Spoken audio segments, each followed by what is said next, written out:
Hello, everyone, and welcome back to another episode of Curtains Up, the historical perspective on drama. Today, we're honored to welcome one of the world's foremost Shakespeare scholars, Dr. Eric Rasmussen. He has devoted his career to studying, editing, and preserving Shakespeare's works, and as a professor of English at the University of Nevada, Reno, he has edited numerous editions of Shakespeare's plays, co authored acclaimed books on Shakespeare, and has spent decades making Shakespeare accessible to students, educators, actors, and audiences alike.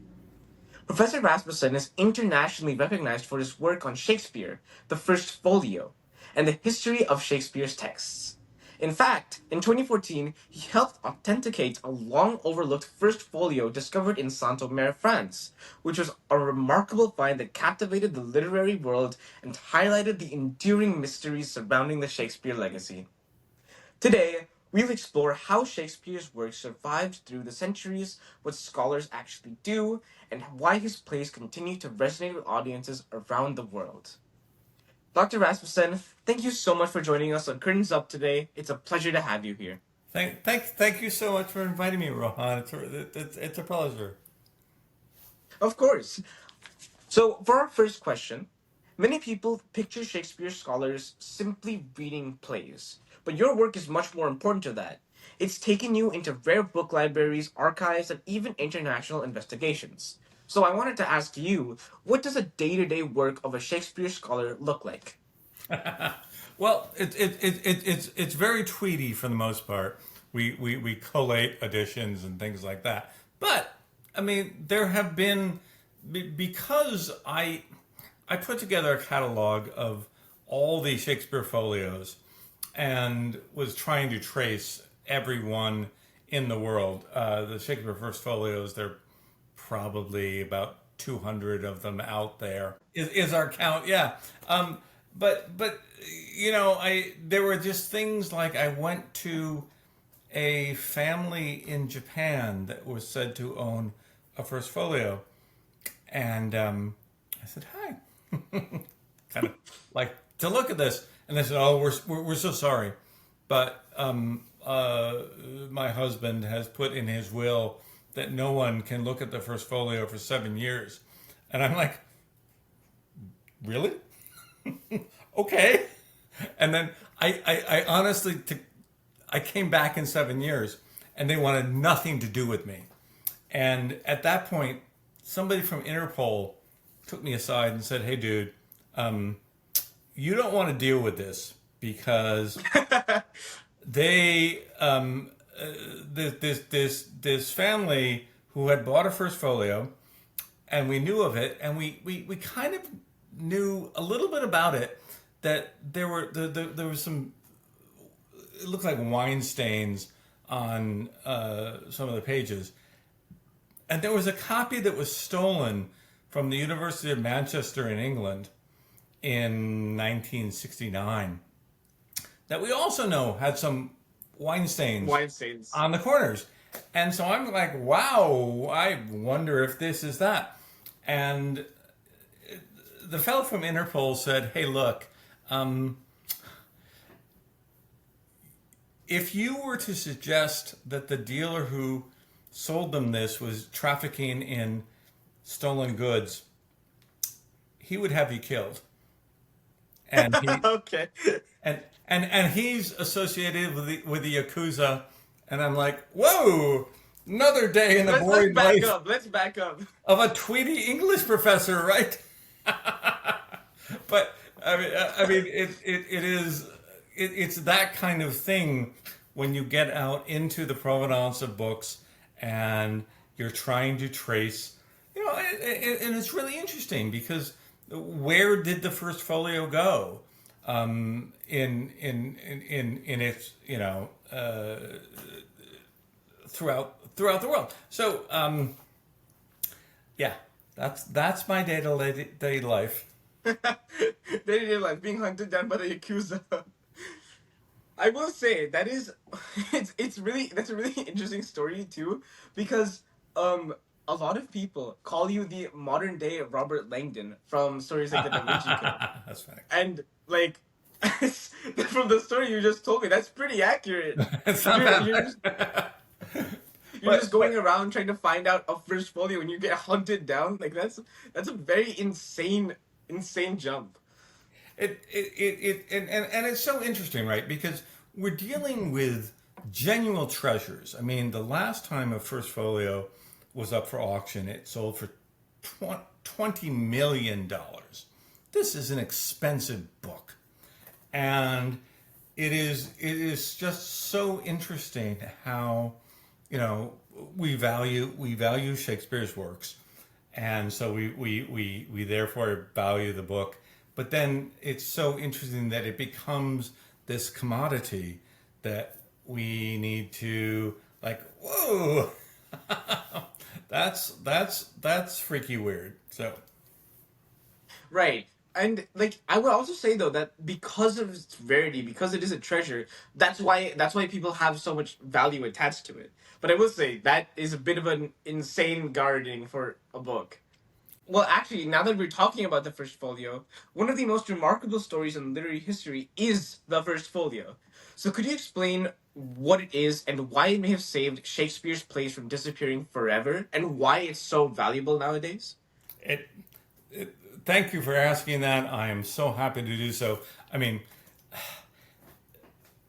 Shakespeare, half of Shakespeare's plays were published during his lifetime in little quarto paperback editions about the size of modern comic books. And then after Shakespeare's death, two of his actors, John Hemmings and Condell, thought, these are really good. We should preserve these. And they published the First Folio. This is the first time a big folio volume was published with just plays. Just plays. And it, honest to goodness, marks the start of what we think of as dramatic literature, where before these were just cultural stuff, but not really literature. But because these two guys, Hemmings and Condell, brought together the 36 plays in a folio, it suddenly became dramatic literature. And oh my God. Before that, Ben Jonson had published, one of Shakespeare's contemporaries, had published some of his plays in folio, along with poems and masques and other things. But he got made fun of because he called them works. And some critics said, "Oh, he doesn't know the difference between play and work." And it would really be like if somebody today came out and published, I don't know, what is the Raymond show? It would be like a TV sitcom publishing their scripts as works. Everybody loves Raymond's, and all of us would say that's not literature. That's popular entertainment. That's cultural. But that's what they did, and because of that, we have had this resonance ever since, that these plays matter. And wow, I mean, this moment in history in 1623, when they published the First Folio, groundbreaking. And not only groundbreaking as well, like without the First Folio, a lot of the plays would have been lost, right? Because like Yeah. a lot of Shakespeare's plays, including the super popular ones like Macbeth and Romeo and Juliet, they would have been lost forever, right? Twelfth Night, Julius Caesar, you just go. I mean, and there were some that had been published in quarto, but oh my goodness, the number of plays, half of them, without the First Folio, we would have lost. And, wait, how would our culture have been different if we had not had those So books. different. Romeo and Juliet is so popular in high schools because of how the tragedy and of the love story, right? It's everywhere. So can you imagine what American high school would be like, or even high schools just around the world would be like without Romeo and Juliet? It would be very different. Yes, And indeed. Macbeth was very like the whole entire like mystery around Macbeth, right? If you say Macbeth in the theater, you're cursed, right? That would not exist. It would have probably persisted a bit longer, but it would definitely not be as relevant as it is today. So I think there's a lot of things around Shakespeare that are so important, and a lot of his words too, right? Because Shakespeare invented words to rhyme in his iambic pentameter, and it's just like a lot of those words would have been lost because they were invented in those plays. And you're entirely right. I mean, Shakespeare invented so many words, so many phrases, and uh, and we're not sure that it was actual Shakespeare, but because we know so much about Shakespeare, that we say, oh yeah, he invented these 20,000 words. But still, you are not wrong to suggest that without Shakespeare, it we would have been poorer. A lot of it would have been lost for sure. And going back to our introduction, one of the most exciting moments in Shakespeare scholarship was the discovery of a previously unknown First Folio in the library at Saint Omer, France. So, would you mind telling us a little bit more about that story? Because it is a very interesting story. I would love to.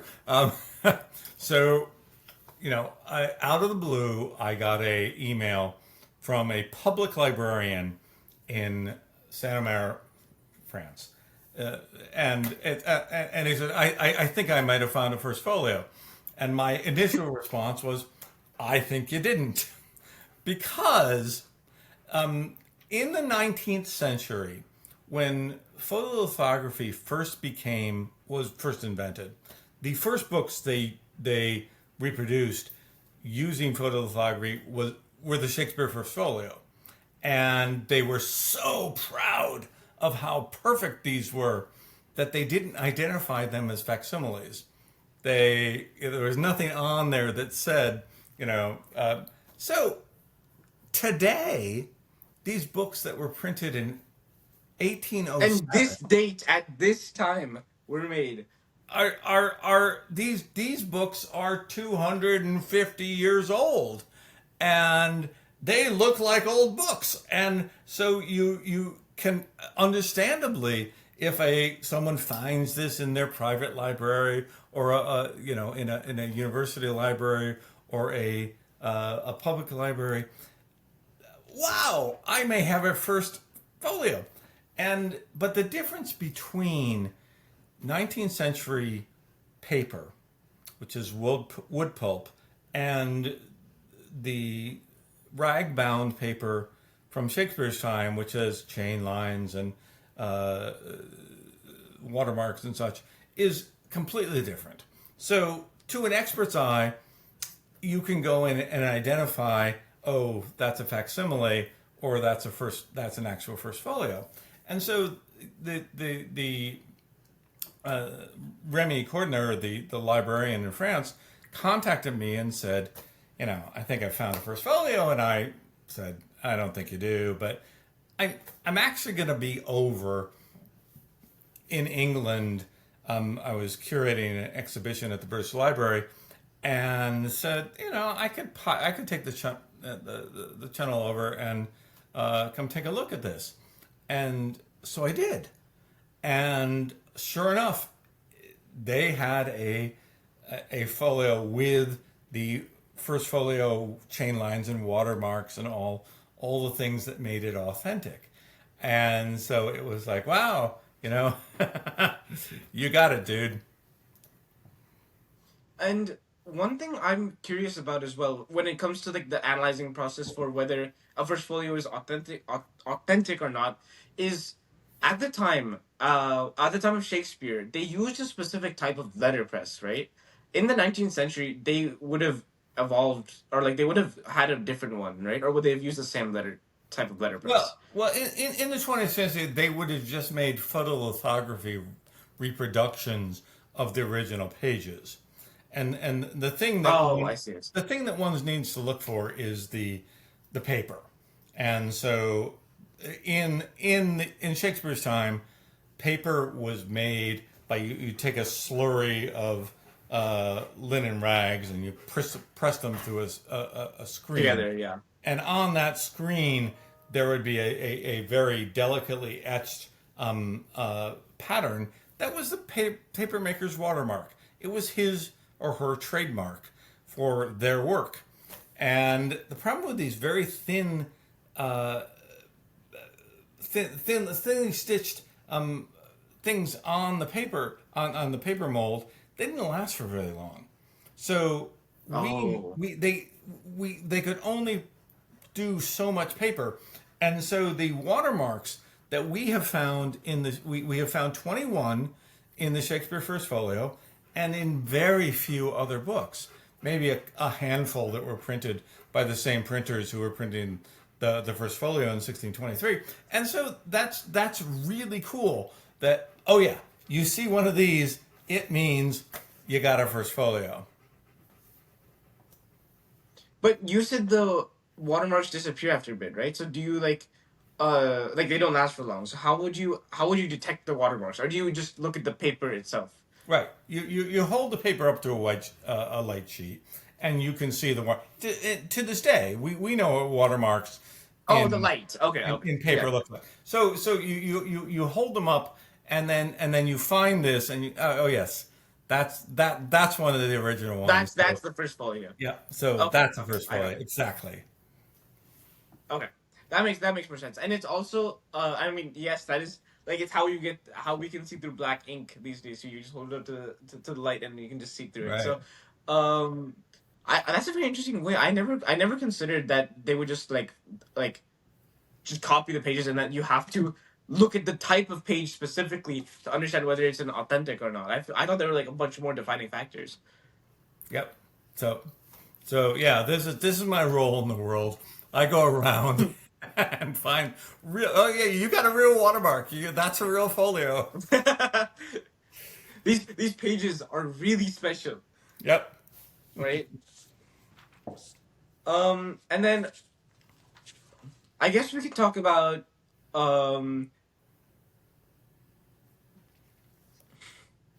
Ooh, here's a question: how do scholars determine which words Shakespeare actually wrote when early editions sometimes disagree?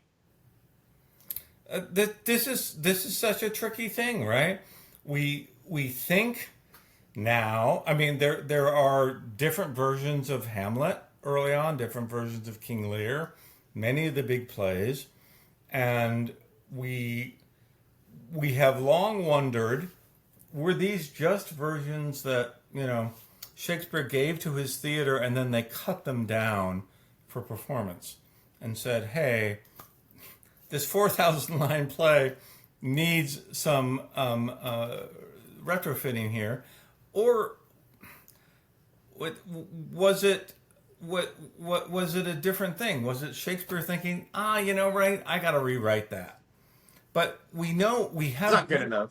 we have different versions of the really big plays: Hamlet, King Lear, Romeo and Juliet, and this is what textual critics spend their lives on, is trying to wonder, were these intentional revisions to make it much more interesting for the theater audience? Let's cut this down, let's streamline this, or was it the author saying, "Oh goodness, I've done something wrong, and I've got to." I've done too much. I need to cut it down. Yep, and this is something that we continue to think about in the profession. You know, is this just a process?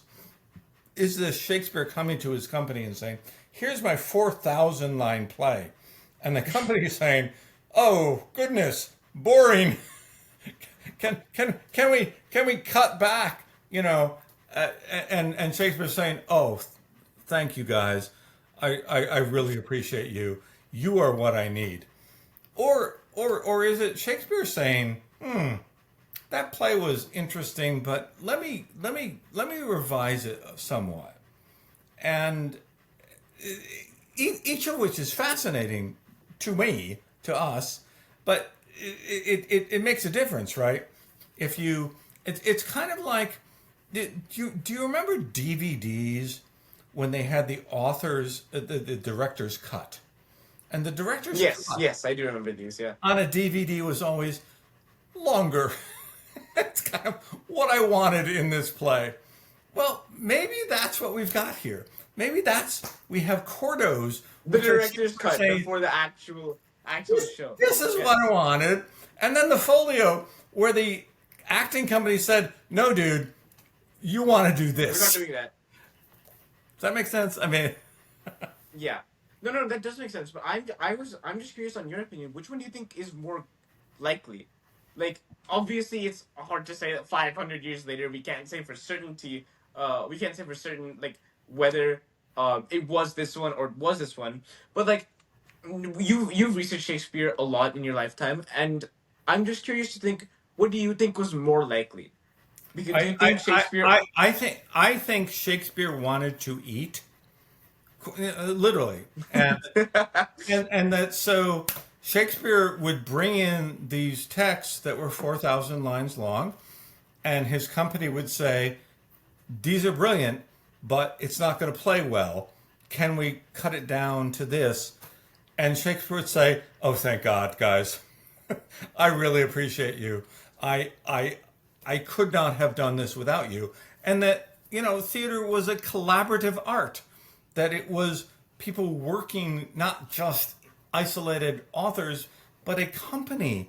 And the company came together and said, this is how we can make this, a viable production that we will make money from.